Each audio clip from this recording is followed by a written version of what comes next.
on va parler de la non-infériorité. La non-infériorité, à la base, donc c'est une notion statistique. C'est qu'au lieu de montrer qu'un traitement A est supérieur à un traitement B, c'est-à-dire, en fait, en termes, on schématise ça par cette ligne-là, c'est-à-dire que le risque relatif est à 1, montre en fait c'est la ligne de partage. Si vous êtes du côté droit, eh ben, c'est le traitement de référence qui gagne. Si vous êtes du côté gauche, c'est le traitement, c'est le nouveau produit que l'on teste qui gagne. Ça, c'est un essai de supériorité. L'essai de non-infériorité a été créé pour comparer deux traitements qui, en termes de coût ou de faisabilité, étaient très différents. En fait, il a été créé pour essayer de promouvoir un nouveau traitement qui améliorerait la vie des gens. Donc, par exemple, hier soir, j'ai donné l'exemple, la chimiothérapie IV et la chimiothérapie Péros. Donc, vous avez deux types de chimio, une IV et une Péros. IV et tout ce que ça comporte, le porte-à-4, l'infirmière, tout ça. Péros, vous prenez 2 pilules par jour. Si on devait montrer une différence en termes de supériorité, sur la mortalité, sur tout ce que vous voulez, on n'arriverait jamais à la montrer. Il faudrait inclure 1 million de patients, et puis on ne verrait peut-être même pas la différence. Donc les statisticiens ont créé cette notion de non-infériorité, où on va donner un petit avantage au traitement que l'on teste. Donc c'est simple. En gros, schématiquement, pour comprendre, on déplace la ligne de partage sur la droite. C'est-à-dire qu'il y a un peu de plus de place pour le traitement, le nouveau produit. Philosophiquement, c'est intéressant, encore une fois. Vous avez une chimiothérapie, c'est sûr que si vous avez un résultat à 1,1, ça ne va pas être significatif ou pas vraiment. Donc la chimiothérapie Péros ne va pas sortir parce que voilà, le bénéfice ne va pas sortir. Alors franchement, pour le patient, ça lui change la vie. Bon. En fait, cette histoire, le seuil de non-infériorité est choisi selon des critères qui sont très très lâches. C'est un peu, on met le doigt, on mouille le doigt, on le lève et on voit tout le vent et on dit, tiens, le seuil est à temps. Quand vous déplacez ce seuil sur la droite, vous sacrifiez de l'efficacité du médicament, vous le comprenez ça. C'est-à-dire que plus on va à droite, et plus on favorise ce nouveau médicament, parce que plus on sacrifie de l'efficacité par rapport au traitement de référence. Et en fait, la non-infériorité a été utilisée par les laboratoires, elle est toujours, par l'industrie pharmaceutique, comme machine à faire des résultats positifs. On a mis un produit A qui est innovant, qui est merveilleux, on l'a comparé à un vieux produit tout pourri qui tue les gens, enfin qui tue pas les gens, mais bon, un vieux médicament tout pourri que nous on prescrit, qui est génériqué en gros, pour résumer. Et en fait, l'étude de non-infériorité est positive. Voilà. Vous êtes des assassins si vous prescrivez encore le médicament tout pourri génériqué. Donc ça, c'est ce que je vais essayer de résumer, c'est-à-dire qu'en fait, le seuil de non-infériorité, c'est la plus grande perte d'efficacité par rapport au traitement de référence que l'on peut consentir. Donc c'est les gens qui font les essais qui consentent la perte d'efficacité. Et quand on calcule la perte d'efficacité, les choses sont un tout petit peu plus embêtantes. Par exemple, ça c'est 4 essais sur les NAC ou les NACO. Moi je dis NAC, mais les gens disent NACO en général. Les 4 essais, les 4 grands essais. J'ai pas parlé de l'apixaban parce que quand j'ai fait le diaporama, en fait, bon bref. Et par exemple, dans Einstein, quand on a commencé l'essai, ils ont mis le seuil de non-infériorité qu'on va voir un peu plus tard, ils ont dit on accepte de perdre 34% de l'effet de l'AVK par rapport au placebo. Dans Rocket, on a dit on accepte de perdre 50% de l'effet de l'AVK par rapport à placebo. 43%, 50%. Donc c'est-à-dire qu'en fait, on donne un avantage au nouveau médicament qui est quand même pas mal, globalement. Vous amputez l'effet de l'AVK de 50% et vous le comparez, quoi, en gros. Donc en gros, vous mettez des poids à un des deux concurrents, quoi. Le problème, c'est que ce raisonnement est un peu fallacieux de manière philosophique, puisque autant entre une chimiothérapie Péros et une chimiothérapie IV, il y a quand même une grosse différence pour le patient, autant pour les NAC versus AVK, c'est un peu plus discutable. Parce que il y a tous les effets, il y a tous les petits inconvénients des NAC qui font que finalement on peut se poser la question de la validité d'avoir une étude de non-infériorité. Je vous ai mis le coût stupéfiant des NAC. Alors hier, en fait, on m'a fait remarquer qu'on n'avait pas compté l'infirmière. Alors je ne sais pas combien ça coûte une infirmière, mais en gros, les NAC c'est 75 € par mois, l'AVK c'est 3,85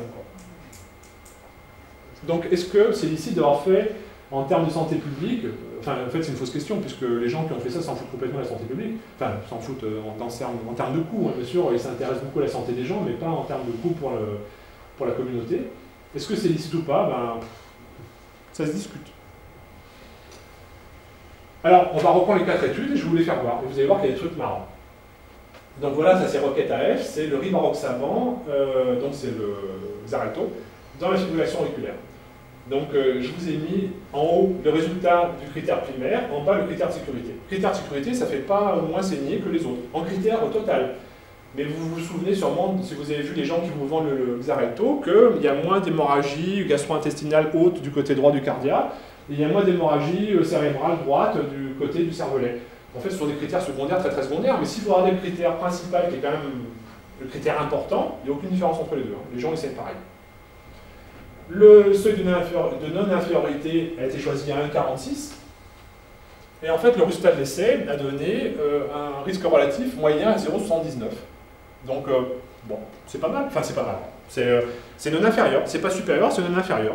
Voilà. On n'en fait pas plus que ça. Donc, moi, ça me fait pas rêver. Relay. L'étude était un peu plus compliquée parce qu'en fait, il y avait 2 dosages. Il y avait le 110, donc c'est le Pradaxa. Il y a le 110 et le 150. Le 110, eh ben, en fait, les gens saignent moins, de manière significative, avec le 110, mais c'est non inférieur en termes d'efficacité. Donc il y a un risque relatif à 0,91, donc bon, voilà, c'est non inférieur. Si par contre on fait le 150, ils saignent pareil, mais par contre, ils ont réussi à passer en supériorité. Donc il y a eu une astuce statistique, enfin c'est pas une astuce, ils ont réussi à démontrer une supériorité du 150 par rapport aux AVK.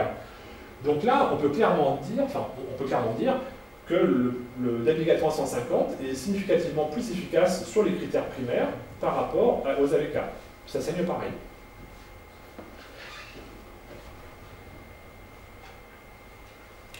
Ça fait pas rêver. Enfin, moi, ça me fait pas rêver. Et pourtant, ça fait rêver des gens. Alors, je vais essayer de vous le faire à la Malraux, devant Jean Moule.